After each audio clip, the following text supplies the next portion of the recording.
Welcome to iPad Pros, the show all about using your iPad to be productive and get work done. I'm Tim Chen, host of the show.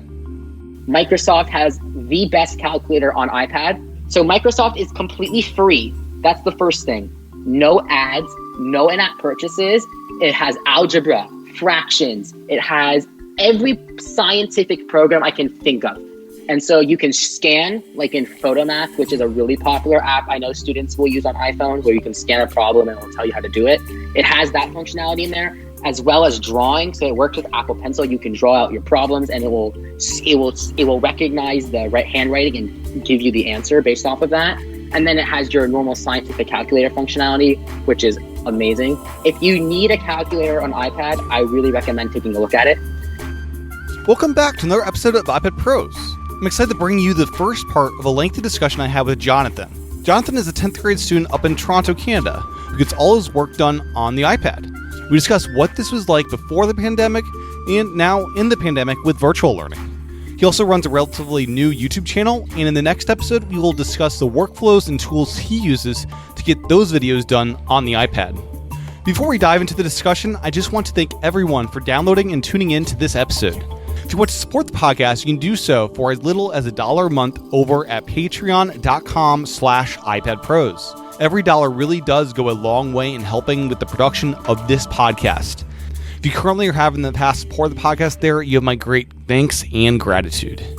You can also support the podcast for free just by opening up the Apple Podcast app and leaving a review. Every review is incredibly important and helps to provide Apple the right signals to show this podcast more in search. If you haven't left a review yet, I'd really appreciate just a few minutes of your time doing just that. Just head over to Apple Podcast, find the show, and leave a review. With that, here's the first part of my discussion with Jonathan about what it's like using the iPad as a high school student. Enjoy. Welcome to the podcast, Jonathan. Can you first introduce yourself and what your current iPad setup is? I'm Jonathan Kaplan. I'm a grade 10 student in Toronto, Canada. The hub of my iPad setup is the 4th generation iPad Air, which I've been using an iPad since I was 9, when my dad got me for my birthday the original iPad Air. And then I got the second one when he needed to take my old iPad Air and then put that in his office because he needed an iPad to do some like payment and registration stuff. And I've been using an iPad ever since then, and it is my favorite technological device. I also am a YouTube content creator who has started last month, as of the time of this recording, with a channel called iOS at Work. Cool. So original iPad you had was the first Air, then the second one was the iPad Air 2. Is that right? Yeah. And then the 6th generation iPad in 2018. And then I pre-ordered the most recent Air, and I got that in October. Okay. Yeah. So you've had every Air except the third, which is kind of interesting. Yeah. What was the third? I kind of forget that one. Third one basically took the 10.5-inch iPad Pro and then scaled that down. So it was the addition of Apple Pencil support, the smart connector, the 10.5-inch display, the laminated True Tone, all that stuff. Yeah. Cool. Yeah. So what about the iPad clicks with you? Like, why do you like it over other tech? What I love about it over other technology, firstly, I think tablets were my first piece of tech. So before the iPad, I had a Nexus 7 for a year or two. Okay. My dad got that for free when he signed up with Rogers, I think, maybe. And then since then, we switched to Bell. But I've always had some tablet in my life. So that form factor of doing anything really clicks with me. And I think I love iPad as specifically as my favorite type of tech for multiple reasons. One is portability. So obviously, as a student, I have to be portable, and this iPad Air is incredibly portable. And I haven't had like a 12.9-inch iPad, so I've never really seen what that size looks like in person. But I can say that the 10.9-inch, at least, is super, super portable. The second reason is versatility. So the iPad, as we all know, can be so many different things, right? If you have nothing with it, just a tablet. Keyboard and trackpad makes it a laptop. The Apple Pencil makes it a canvas. A monitor makes it a desktop. A mic can make it a recording studio. It can do so many things that as opposed to a laptop or a phone, it's that perfect middle ground for getting things done in the way that you want it to be done. Also, simplicity and familiarity, like iOS, it's very familiar. So if you get one, you get the other. I'll also say app support. The 1 million apps that Apple loves to advertise is a really good set of apps, right? We have the Pixelmators of the world, LumaFusion, Craft, MindNote, all of these great apps that were made for iPad, almost like it was made for it first and then ported other places. So you know there's that attention to detail. Fun factor, obviously. And then the last thing is because the multitasking is really simplistic, with slide over, split view, and then full screen, as opposed to the multi-window that we have on Macs and Chromebooks and Windows PCs, makes me focus on one task easier because it's harder to switch between. And so that really helps me hone in on my schoolwork. Gotcha. Yeah. And what other computers do you have in the house or have you used in the past? Like, was Chromebook something you used at school ever, or what kind of setups have you had? Yeah. So my mom and I as well, we make the joke because my dad, he's kind of made it an Apple store in the sense that it's just Apple products everywhere. I have with me recording the audio for this episode. I have a MacBook Air from 2015. It's a lot slower than my iPad Air for one thing, which is kind of funny, but I use it for two very simple things, recording audio and then Zoom calls mostly. But I've also used a Mac Mini in the past, and I've used parents' computers when I need it for very niche things. I haven't really used a Windows PC or a Chromebook before. Never appealed to me. I don't think they ever really will. I just find I've tried Windows at school, obviously, because Windows is often a cheaper alternative to Apple devices. And I just don't really get Windows 10. It feels very complex to me. And I've seen what Chromebooks can do, and it's way too limited for my workflow. So we're going to have you on mostly to talk about school and like what it's like in high school with technology these days, because it's a lot different from when I went through school. But before we get to that, so original iPad Air wasn't like designed for keyboards and stuff, and they've slowly added that and the pencil and stuff. What are some of your favorite accessories now on your 4th generation iPad Air? Some of my favorite accessories, it very much varies dependent on where I am. Desktop versus mobile for me is two very different experiences with iPad. I think we can all say that. So when I'm mobile, my keyboard case of choice is the Folio Touch, which is nice. It has the trackpad with the drivers for the multi-touch gestures, has a function row, backlighting. It can hold my Logitech crayon, which I use instead of an Apple Pencil. And it's also really good for protection, which as a student, I would like to keep my $800 iPad Air Canadian relatively safe. Yeah. So I like having a nice case that can really hold that with protection. Again, as I said before, Logitech crayon. I got that when I got the 6th gen iPad Air. It was a gift during the holiday season that my father gave me because I was starting to use my iPad a lot more around that time. Do you still have your old iPads around? So they've all been sold. So okay. Yeah, I was going to ask about the crayon and being able to just hot swap between two iPads with one crayon, which is cool. I can say using that, it's pretty good. I would have to say it's pretty good. You do have to turn it on and off, though, in between, because it will connect automatically to the first iPad that you touch it with. Okay. And then when you turn it off and then turn it back on and you touch a different iPad, then it will use that one and not the other one. I think that's how it works. Yeah, it won't hot swap between them in a single power cycle. It won't automatically hot swap. Gotcha. But the Logitech Crayon as a student stylus, it does everything that I need. If you have an older iPad, right, that has Lightning, the fact that it's not plugging in super weirdly into the iPad is nice, but it also uses Lightning. I know now that I have the Air in USB-C, it sucks, but if you have an older iPad, having that one cable just to charge the iPad and the pen is a nice touch, in my opinion. So I think that's something you can absolutely take advantage of. You could also charge the crayon from an iPad Air if you have a USB-C to Lightning cable, right? That's true, yeah. So iPad iPad with USB-C does have a charging output, which is nice. What I think is also really nice about that crayon, which is underrated, it's flat. And desks and tables in classrooms have an angle to them, if I remember correctly. Not necessarily that, but like if you leave your iPad on the desk, it's not going to roll because pencils always roll. Like we know that, right? Yeah. I take my pencil down and it'll just roll. This won't roll, which is also a nice touch. Yeah. It uses the Apple Pencil tip because Logitech just somehow can do that. I don't know how I genuinely don't know how they get all of the Apple tech inside.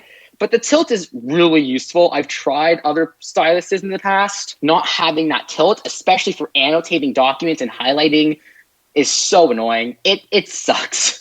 I'm sorry. It's really bad. So having that tilt functionality is great. You get the tilt, but you don't get the pressure sensitivity. So you get less distracted in class by not doodling with the pressure sensitivity things that you could do with the pencil. Yeah. Also not an artist, so it doesn't really matter to me all that much. Yeah, that's kind of my thoughts on that. But I'm at my desk. It's a bit different. Yeah, so at your house, you have just in your whatever bedroom, you have your desktop set up. So when my parents built this house, they actually converted what was supposed to be a laundry room into a desk, like an office space for my sister and I. And my sister's now at university, so I'm kind of on my own. So I've kind of taken advantage of the space and a lot better for me. It's in the mail right now, and it should be here by the time this episode comes out. It's the Logitech K380 keyboard that can let me switch between multiple devices, and it's Bluetooth. I bought it for ergonomic reasons, but it also looks like it's going to be a really nice keyboard to type on. I use the M355 mouse also from Logitech. Clearly, I love Logitech. Right. But that's like my mouse of choice if I'm going to use one. It's cheap and it's portable. It's small. It's nice. But I also have a dock for USB-C devices as well as a monitor. So my monitor, Dell has terrible name schemes. They're almost as bad as Sony's. But the Dell monitor name, it's the Dell U2717D. Okay. It's a 27-inch 1440p monitor. Beautiful. I have never seen a more beautiful display ever. It's a piece of magic. And then for my dock, it's the Dell WD15. And so that has a lot of extra ports. So Ethernet and my HDMI and my charging and all of that at my desk is going through that hub. Nice. Yeah. And with the Air, with the Touch ID, can you close your Air in clamshell mode and just do all your authentication with it shut like that? Does that work with external monitors? Yeah, I was going to talk about that. I wanted to know if you were going to get on this because I think this is really interesting. The iPad Air, in my opinion, because Face ID's iPads, the Pros, you have to have it open and kind of looking at you in some way. So I actually think for that reason, the iPad Air is the best clamshell iPad to use, period. Right, because the older Touch ID, if you closed it, it was on the home button, which would be stuck under the lid. Yeah. So when you close the iPad, which I've done in the past, your Touch ID is still usable. It will still work, right? So what you do need to do, I think if you've used clamshell mode, you know what this is. But for those who haven't, basically how it works is you need to have a keyboard connected at the least, and a mouse too. Yep. And basically what that does is because Bluetooth keyboards, the space bar can automatically turn on your iPad, you use that as your power button. Yeah. And then your mouse, you can use the Touch ID sensor on the power button. And basically what that will allow you to do is it will let you authenticate, and I can do all of my stuff on there. And I find that the iPad Air is actually a pretty nice experience with clamshell mode. I want to talk about the display a bit later, because I think there is some really important ergonomic discussion to talk about with iPad. That's a very new subject for me in terms of how I think of iPad. What I will say about mouse support, which is what makes mouse support specifically a lot worse, it's not actually gesture control. Or gesture those multi-touch gestures. Yeah. It's actually scrolling. It's not fast enough? Or? So if you think about a mouse, not fast enough. If you have an MX Master 3, right, you have that horizontal scroll wheel. Okay. Right? Yep. And so you can scroll through those menus. If you ever look at the Apple Music browse section, right, there's a lot of things you have to scroll through horizontally. And so I think you can use a Logitech, that scroll wheel to scroll through it horizontally. That M355 and a lot of other mice don't have that. And because they don't have that, it's actually so hard to navigate a lot of apps if you don't have, if there's no horizontal. You have to basically hope that there's a see all option, and then you can vertically scroll. Have you looked into if accessibility shortcuts, if you could program like a shortcut button on your mouse to do kind of fake scrolling? It does, but it's horrible. It won't let you let go. It actually won't let you let go. It's horrifying. Okay. Basically, what the Mac needs to do, or what Apple needs to do with iPadOS 15, if they want to enhance that mouse experience, if you ever used a Mac before, they have like those buttons on the arrows, right? So you can click and it will move. Or like you have, like even on vertical scrolling, there's that thing that you can tap and drag. Like give me that on the iPad, so I can actually horizontally scroll in some way. Yeah, I know you can grab the scroll bars, but I'm not sure if those appear on the horizontal scrolls. They don't. Yeah, okay. That's which is very sad. They don't. So I'm kind of just like, I have to pull up, like with LumaFusion, I would love to just have it in clamshell, but I can't because I can't horizontally scroll through my timeline. Gotcha. That's just the one example. Yeah. That's kind of my thought on mouse versus trackpad. It's really just about that horizontal scrolling. That's problematic. Yeah. I gotta say, I have the trackpad too. I got on eBay for like probably $90 or something, and That's good. Very large. It feels great. The everything with the gestures, and it's a good setup. Eventually, if you can finagle one. So something in your notes about things you wish were better with iPad, and I really agree with you on this, is better peripheral support. Like I'm thinking scanners and like USB printers, and what kind of things do you hope to be able to hook up to the iPad one day? Yeah, so I think printers are less becoming, and scanners are less becoming important. Maybe scanners, not really, but because we're all online now, and I think a lot of work general is going to be more online based and cloud based, I think printers are going to become less and less important over time. But what I would love to see is HDMI input, specifically so I can input a external webcam. And it's different. Why for a student that makes sense as opposed to a live streamer. Yes, a live streamer would definitely benefit because obviously you can have your stream looking at you and not from the stupid side camera. Yeah. But where it really comes in handy is note taking. So in Notability, which is my PDF annotator of choice, if I'm in a Zoom call, first of all, I have to have Zoom in the foreground, which is stupid, but for them to see my face. But if I close that iPad up and put it flat so I can draw. Yeah. Because there's no external webcam, that camera's actually tilting upward and they can't see me. And and my school regulates on Zoom. It's a part of our code of conduct now. I have to be visible at all times. So that's actually kind of makes it, because of that specifically, that's one of the two tasks on my Mac that I need my Mac for, is for Zoom, so they can always see me. Also, Zoom is generally better on Mac than iPad. There's a lot of missing features on there. But regardless, that's just the reason why I need a Mac mostly now, is for Zoom. But I use it for everything else. Also, I'm going to say audio. So I find that dealing with microphones and headphones, it's like I want to be able to select it so it's different. Totally. So I can have my Yeti microphone that I'm using to record this podcast on my as my input, but have my speakers as my output. Gotcha. And that would just make things so much easier for YouTubers and for people who want to have a professional work from home setup. Yeah, definitely. Right. So having a combination of that mic and that camera would really just enhance that experience. And then also let's improve that external monitor support, but I want to wait for a specific conversation when I'm talking about that external monitor. Yeah. So, and you mentioned HDMI input, and that's something I would love to see happen, even for the consumer level thing of I want to digitize my old home videos, and you could do that if you had video input, hook up an old VHS player to your iPad. That's true. There's a lot of use cases where capturing video externally would be great. You mentioned streamers, the capture video game consoles would be huge. Like content creation would boom with that addition. Yeah, I think that's really I don't know if you've heard of Tailosive Tech, the YouTube channel. They have said publicly if they had the option if they had external webcam support, it was actually one of the 3 things he said would switch him to iPad Pro fully and just ditch the Mac because he live streams on Twitch. Like it's such a huge thing.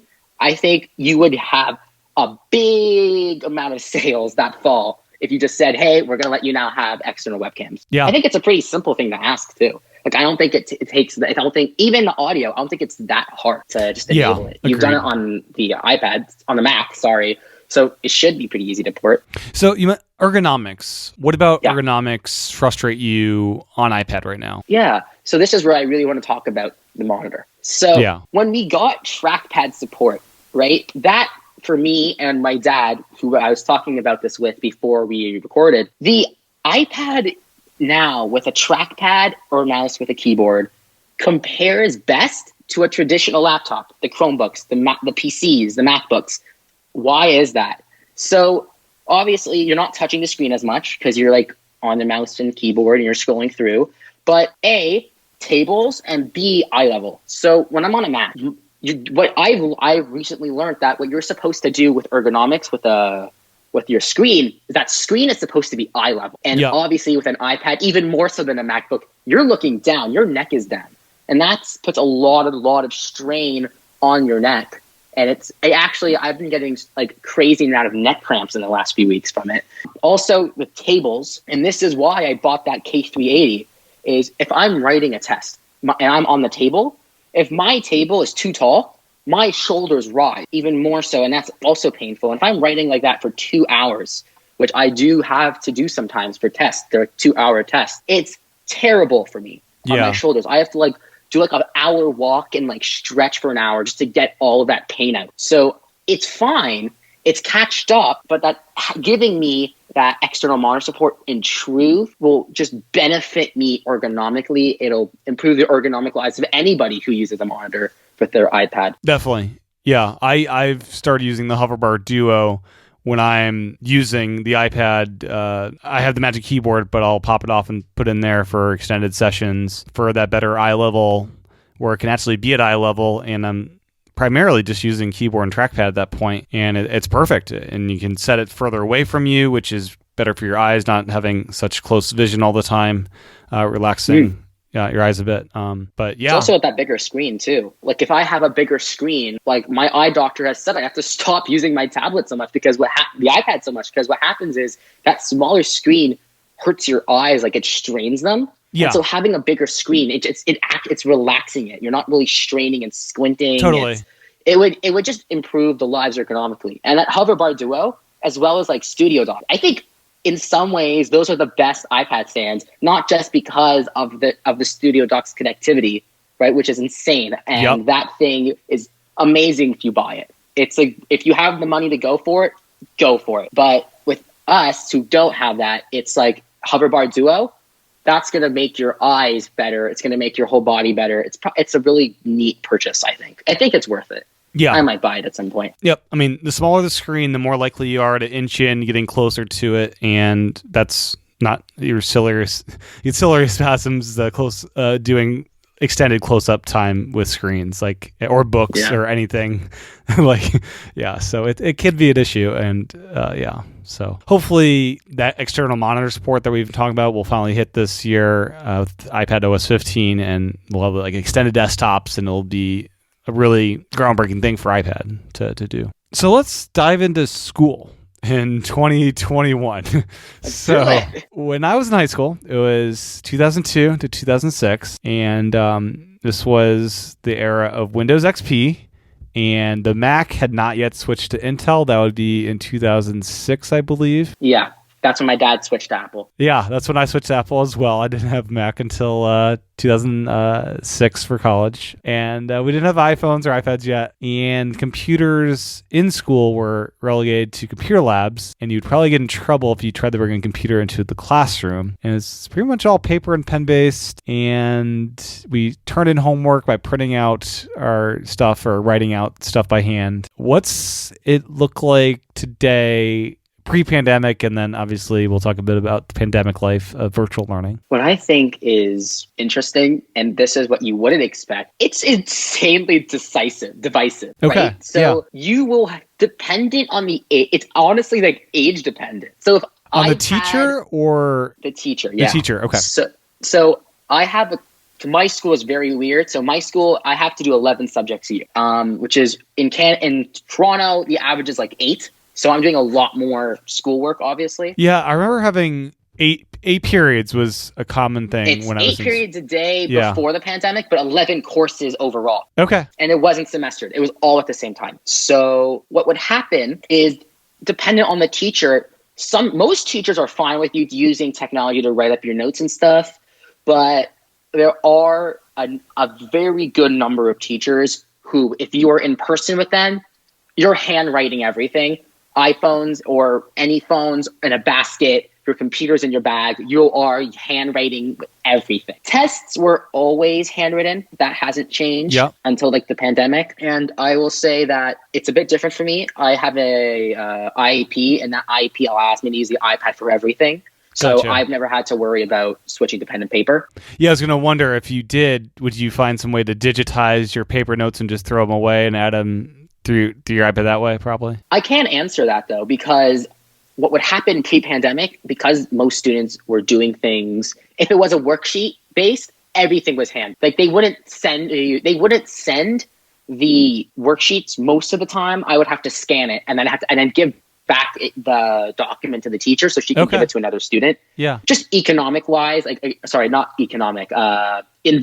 wise, that's something that's probably a good thing for the environment, reusing. And you just use a scanner that was at the school? No, I would scan it on the iPad, because the iPad, this was before I got the iPad Air. Yeah. The iPad 6th generation actually is a decent camera scanner. Like I used Genius Scan, and then I used Apple Notes' scanning. It scans it well enough that I can see everything super, super clear. Gotcha. And it's because it's just a single sheet or two at a time. It's not a big deal. But if it's like a 15-page document, I would cry, and I would sit and like not really literally cry, but like in my head, I'd be like getting really annoyed when like people are starting to do the worksheets, and I'm just like flipping through like 15 pages to scan. When I had one of my teachers last year, it was a language class, and they gave everybody this and she didn't post it digitally at all. It was a 300-page worksheet. It was like everything for the year in like 300 pages. And I had to wait until I got home. My dad had a scanner, thankfully, and we just scanned all 300 pages. But it was a big pain. Yeah, I was, in college, I would go to the copy center where they had the ability to cut bindings off of textbooks. And I would just ask them, can you please cut the binding off? And I had a little document scanner that I could feed loose papers into. And that's how I digitized my textbooks back before that was common. Yeah, that's a great way to do it. But yeah, you can, like, the scanning is good enough now on the iPad that you can easily scan things and it will look totally legible. Gotcha. So it kind of varies. Some teachers would be good with iPads in classrooms, some not. They'd be probably looking over it's more computers. Okay. If you have an IEP, everything is fine, right? If it's on your IEP or independent, I think it's independent student planner or something like that. Your teachers understand because it's a part of your plan. It's like part of your accommodations as a student that you can have it. That's fine. But if you were just a normal kid in school, it really depends on what teacher you have. Gotcha. And is audio recording a common thing amongst students these days? You aren't allowed to. Whoa. That's so surprising to me. In the high school. So in my high school, because of privacy concerns, you can't even have it in my planner. Like I was talking to my learning strategies teacher. It's a class for people who have those IEPs like for strategies and stuff. I wouldn't have taken it, but my drama course, COVID, and I was just like, no, not a good idea. So I took it. And I was asking my teacher, hey, can we add audio recording? Because I'm an auditory learner. Yeah. And he said, we can't because the school doesn't allow you to for the privacy of other students. Wow. So in college, I'm pretty sure you can record all day long. My sister does in Noted on her Mac. But for me, I can't audio record at all. So Notability's voice recorder, nope. Oh, wow. That's fascinating. Yeah, because I would assume that's like a common thing these days, like even in middle school. Like just you probably can't. You can probably get away with it online without a teacher knowing, but I wouldn't. Yeah, because it'd just be in the background and who's really knowing. But yeah, gotcha. Yeah. But yeah, officially you're not supposed to. So pandemic times, virtual learning, how's that been going? What's that change been like for your school? My school, it was, I have to say, so I go to a private school, but it's not like those private schools where it's like super rich kids. It's just like private school, but it's a lot more work because the additional 11 subjects. But my school did incredibly well with transitioning online to in person to fully online in March. It was like by the end of that weekend, everything was set. Oh, wow. So my school uses ESB, and they've been using this since pre-pandemic times for communication from teachers to students. So everything would be posted to EDSB, Zoom links would be posted to EDSB, and we would just all get on Zoom and talk on Zoom. And for me, as an iPad user, it was super, super easy, especially since all of those worksheets, I could just download them and then put them put them in Notability and then just edit them that way. I know there were a lot of students who had a really tough time who used MacBook, who I had to help with like getting that transition ready, helping them find the workflows that would help them and stuff. Like it was a tough time for some students, but for me as an iPad user, it was a super clean transition. I already knew what I was going to do. It was a pretty easy transition. I'll say that PDF converter, when I discovered that my dad bought that years ago on the App Store, it became a big lifesaver because I could convert those Word files into PDF files and then put that into Notability.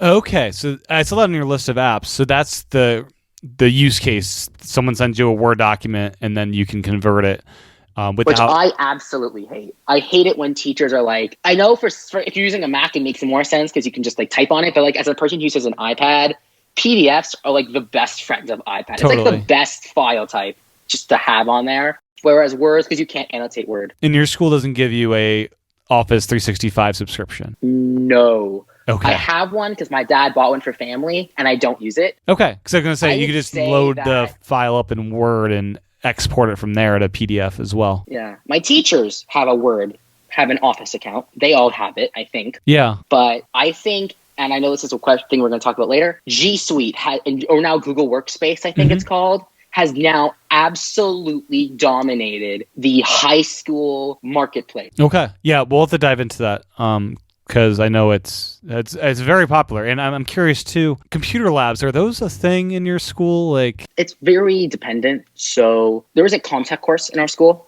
So that's just like learning how to use Photoshop and Final Cut, et cetera, et cetera. Those, or like engineering, like that, there is computer labs, but only for those classes. You have to have one of your own. The school will provide you a Chromebook if you don't have a computer. Okay. But there is no such thing as a computer lab. My middle school this year finally abandoned the computer lab. It took them the pandemic to do it. Yeah. They had Windows 7 PCs until the year I graduated. And then that year they went for a portable one, and that was all Windows 10. And then this year they gave everybody Chromebooks and said, you know what, we're done with this computer lab. It was a dumb idea anyway.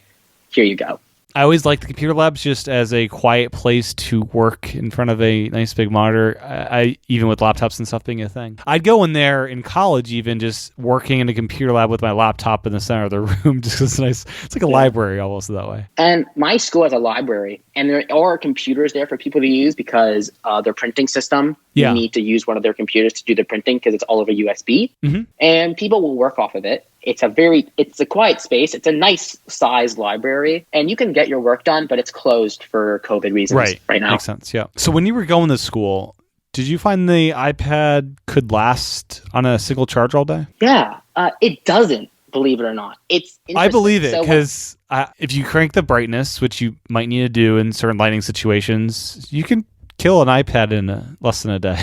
It's not actually because of the brightness, believe it or not. Okay. What is it for you? So I can say when I got the iPad Air, it took me 3 months before I got my keyboard case. So I still was using that iPad 6th generation, which is why I could talk about the Logitech Crayon like switching. Yeah. If you have any keyboard hooked up via Bluetooth or by smart connector, it drains that battery like it's nothing. Like I was already at 5%, and I'm a heavy user. Like I'm using my iPad more than my phone. So I would be by 4 p.m. easy 5%. I'd be curious, just as a test, hooking up like a USB keyboard, if that would drain it more or less. I don't know. Yeah. And I think that's someone should do that experiment. I do not have the courage to try. I've tried using USB mice before because the Bluetooth on the M355 doesn't work and I need that fixed. Okay. Yeah. And the battery's fine with that. But I don't know what it would be like with a keyboard. Yeah. I don't know. So Chromebooks are like given out as a thing in the school. As you see people working in libraries and things, is that what you see most of, or are people bringing in their own tech? The iPad is the least popular option. And I want to talk about this later, this whole idea of like the iPad stigma. But the iPad, if I had to guess what my school is like, and I've talked to some friends of mine who are in public school, and they say it's pretty similar. I'm going to say, for understanding's sake, the MacBook is like a good 70% of my school. Okay. A lot of people there have Apple devices, so they're using an iPhone and a Mac. Yeah. I would say about 20% are using Windows. I would say about 7 to 8%. The primary Windows, or is it just random laptops? I think it's Dell. Dell's, okay. And then I'm going to say that the Chromebooks are like 7 to 8%. Yeah. And then the iPad is just zip. Like I'm going to say tops 30 students in my school are using it. Do you think it's because of the lack of built-in keyboard and it's kind of like build your own machine kind of setup with iPads? No. No? Okay. And this is what I was saying about the iPad stigma. So when we were, I'm going to take things back to 2010 for the sake of understanding where I'm coming from here. When the iPad was announced, I was 4 years old, and the oldest kids at that time were 7. So we grew up when an iPad was announced and released in April, and parents would get a hold of it. What would they do? They would give it to their kids to play with, right? Watch YouTube videos, play games. Yeah, it was a toy, and it sounded, I think, especially like that from the press. Like I've heard, because I don't remember the iPad coming out. But I read articles from 2010, and it was like, big iPhone, big iPod, it's a useless product. But it's funny, the original keynote, they had a whole iWork section with the keyboard dock and everything. But that gets forgotten. They had that? Yeah, from day one, that was the thing. But yeah, you're not wrong in thinking the perception was not that, though. It was forgotten very quickly with that. And then as we grew up with it, right, we're all like 5 and 6, we're playing with it, and we always see, and my sister especially sees this because she's never used an iPad before. I don't think she's ever used an iPad. When she was given the option for her birthday between a tablet and a laptop, she chose the laptop. And like she sees it, she's very confused as to how I get my work done on here. She saw me editing a LumaFusion video like 3 days ago. She's like, "Are you really editing a video on your iPad?" I'm like, "Yup, it works so well. Just give it a try." Yeah. But like that stigma still exists. Like the iPad is a toy and the Mac is for professional stuff. And I think with iPadOS, it really started to maybe fade away. I've had a friend who's actually switched from iPad to Mac in the last 2 years. He had an iPad. Yeah. And he got a MacBook for high school, and he went full Mac minus entertainment iPad-y stuff. Yeah. And then annotating PDFs with his finger. He refuses to use an Apple Pencil, and I'm so annoyed at him for it. Yeah. But like that's all he uses his iPad for. He never touches it anymore. And it's so weird. Yeah, I mean, people like different things, I guess. I think it's going to change with Gen Alpha. Like, I think the guy from Noseby, right? Yeah. Last episode, he was talking about how his 4-year-old is so well accustomed to iPad already as a thing. Right? Yep. And I don't know if she's using it to draw at all. His daughter, I know, was. He said that in the podcast. But like, she's going to be so good at using that as a computer when she becomes 14 years old, and she's going to start using it in high school. Because she's growing up in the era of the iPad, starting with an iPad Pro being a thing. Yeah. And my cousin, who is like 3 years younger than me, she's in grade 8 right now. Well, 1 second. Set the clock. She's using she just got her first computer, and what was it? An iPad Pro, because her mom didn't know that Apple Pencil was supported on all Apple iPads. So they got her the Pro with the pencil for Procreate. And I was talking with her aunt, and I was explaining it to her, and she's like, "Yeah, you've convinced me. That's her computer for high school, and you're going to help her set it up." And I'm like, awesome. Great.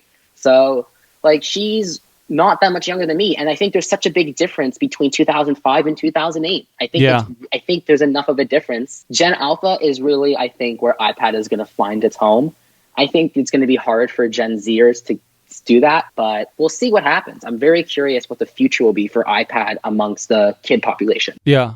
Is touch typing on the screen something you ever do, or is it all hardware keyboards for you? Yeah. So on like a summer break, when I had summer break last year, when we were all home, I never had my computer hooked up to a keyboard. Never. I was touch typing everything, because when I'm with my keyboard, I'm in professional mode, right? I'm in school mode. Yeah. And when I take it off, and I still take it off now, I'm on break right now, it feels more like a tablet to me, and I'm using that touch. When I emailed you about my notes and stuff for the podcast, I was doing that on touch.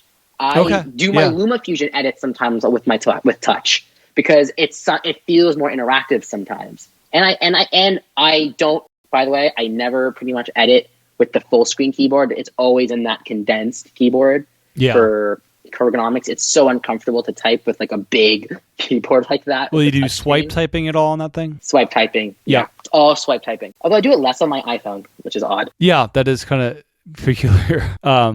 So how integral is email in school these days? Are you like emailing in assignments, or is all that done through the portal for dealing with teachers? So all high schools in Toronto, I think, have turned it in. Like they've all purchased it. If you've never heard of Turned It In, basically it's a website where you can upload PDFs and Word files and such, and it will check for plagiarization. And so a lot of my last year, I was using Turned It In a lot for essays and stuff like that. My English class especially, lots of Turned It In. I think the Edsby platform is also a pretty commonplace within my school to upload those files.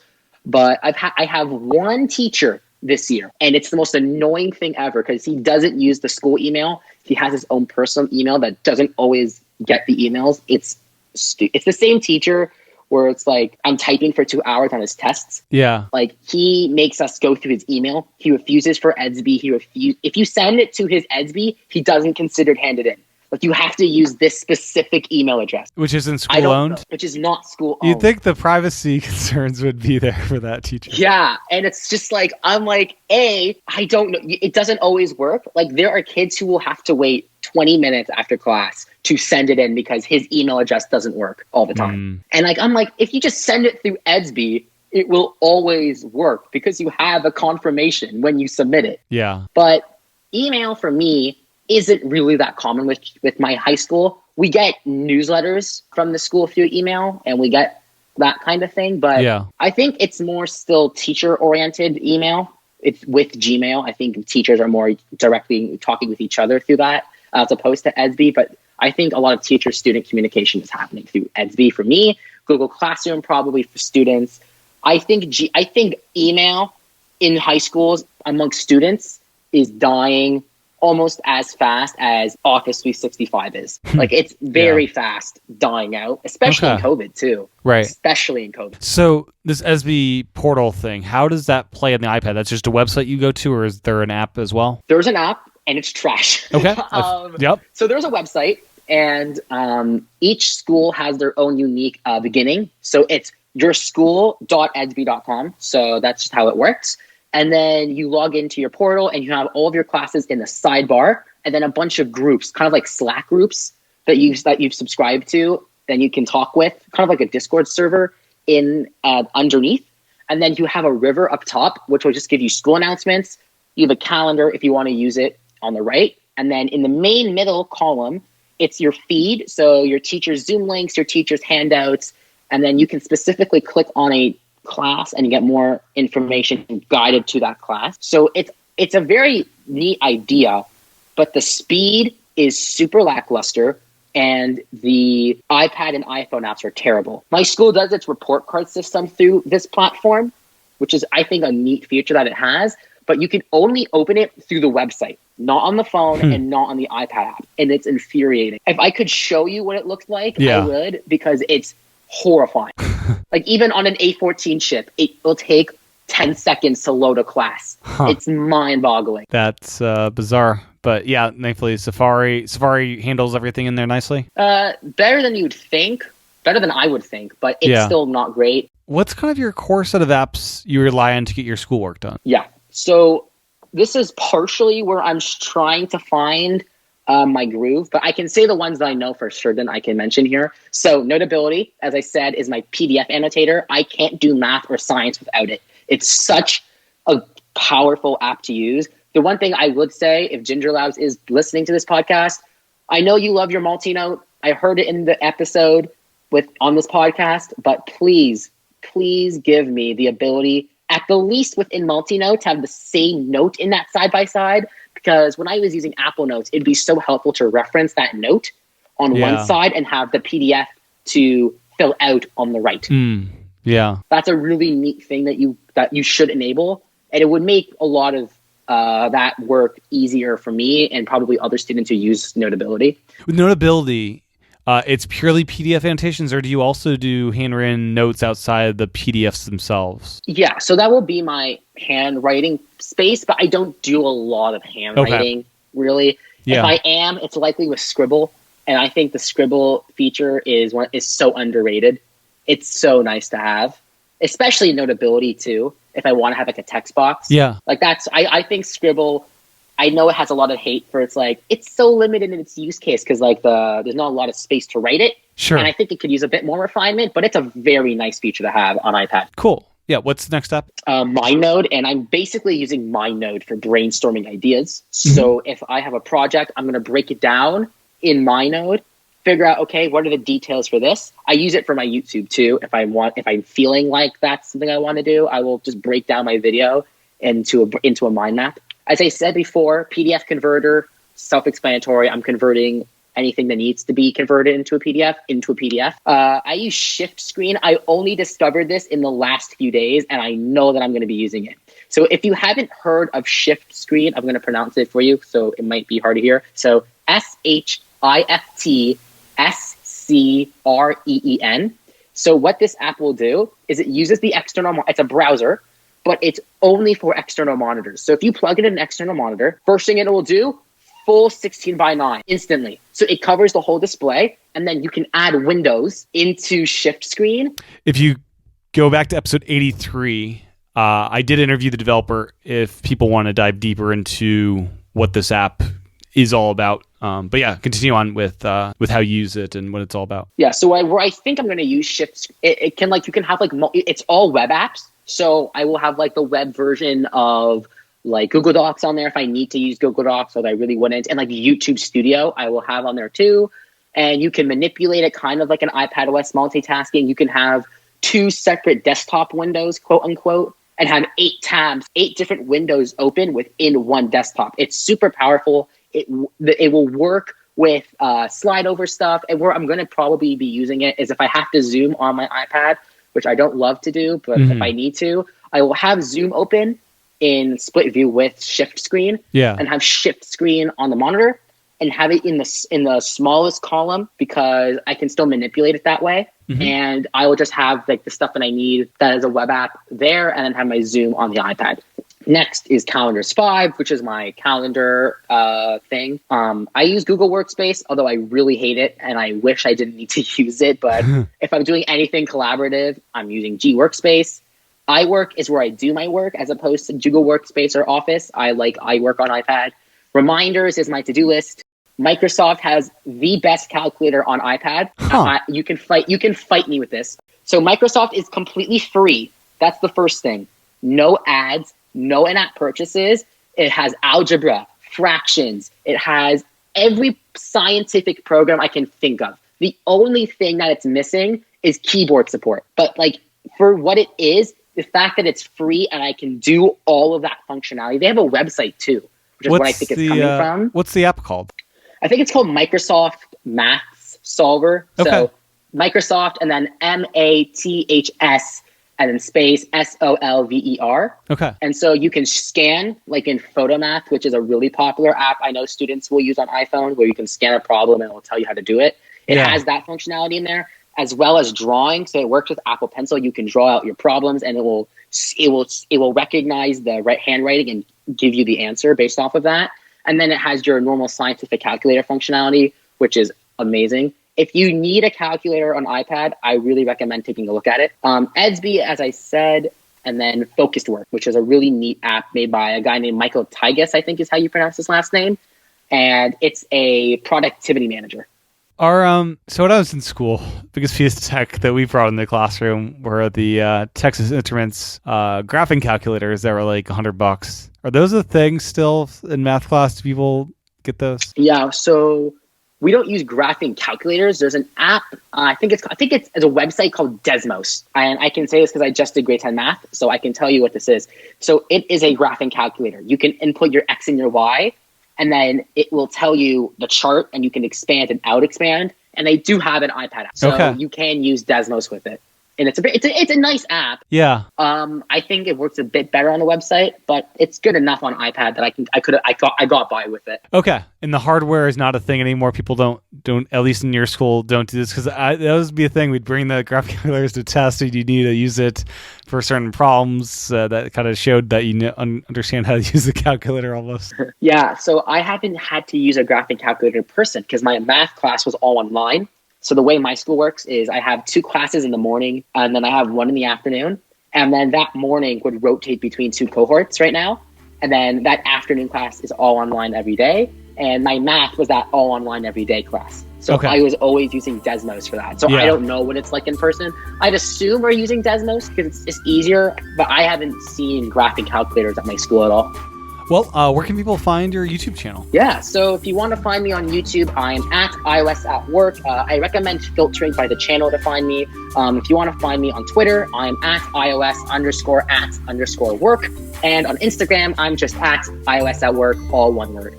Sounds good. Well, thank you so much, Jonathan, for your time today. It's been great learning about how you get your work done on the iPad. Glad to help. Apple, take more focus to the high school round. It's a great place to help. Well, that was my discussion with Jonathan. My thanks to him for his time recording this episode, and my thanks to you for tuning in. As a reminder, you can support this podcast at patreon.com/iPadPros and by leaving a review over in Apple Podcasts. With that, I'll talk to everyone again real soon.